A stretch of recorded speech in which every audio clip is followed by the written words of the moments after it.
அனைவருக்கும் வணக்கம். என் பெயர் ஆர்த்தனரசி. 4ஆம் வகுப்பு அரசு உதவிபெறும் தொடக்கப்பள்ளி, மல்லபுரம், தஞ்சாவூர் மாவட்டம், திருமருதூர் ஒன்றியம்.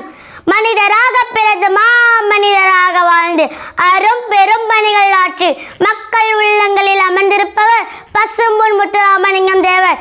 தேசிய காட்டு செம்மல் என அழைக்கப்படும் முத்துராமலிங்கம் தேவர் 1908ஆம் ஆண்டு அக்டோபர் 30ஆம் நாள் ராமநாதபுரம் மாவட்டத்தில் உள்ள பசும்பொன் என்ற ஊரில் பிறந்தார். இவரது தந்தையார் உக்கிப்பாண்டி தேவர், தாயார் இந்திராணி அம்மையார் ஆவார். கமுதியில் உள்ள தொடக்கப்பள்ளியிலும் பின்பு பசுமலை உயர்நிலைப் பள்ளியிலும் மற்றும் ஐக்கிய கிறிஸ்தவ பள்ளியிலும் படித்தார். தமிழ், ஆங்கிலம் ஆகிய 2 மொழிகளிலும் வல்லவர். பள்ளி கல்வியுடன் குதிரையேற்றம், துப்பாக்கி சுடுதல், மல்யுத்தம், சிலம்பம் போன்றவற்றை கற்றுத் தேறினார். 32 சிற்றூர்களில் தமக்கு சொந்தமான இருந்த நிலங்களை உழுபவருக்கு பங்கேற்று கொடுத்தார். நேதாஜி சுபாஷ் சந்திர போஸின் அவர்களை தம் அரசியல் வழிகாட்டியாக கொண்டார். ஆங்கில அரசு வட இந்தியா, தென்னிந்தியா திலகருக்கும் தென்னிந்தியாவில் முத்துராமலிங்கம் தேவருக்கும் வாய்ப்போட்டி சட்டம் போட்டது.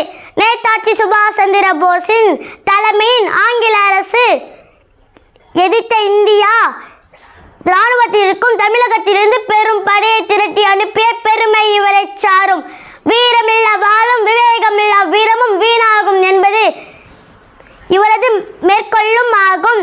தேசிய காத்த செம்மல், வித்யா பாஸ்கர், பிரவசன கேசா, சம்மார்க்கம், சண்டாமர்தம், இந்து புத்த சமாய மேதை போன்றவை இவரது சிறப்பு பெயராகும். தேசிய முதல் தெய்வீக உயிர் என கருவியில் மக்கள் தொண்ட செய்தவர்.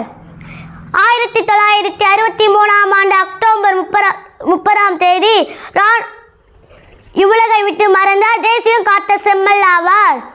பசும்பொன் முத்துராமலிங்கம் தேவருக்கும்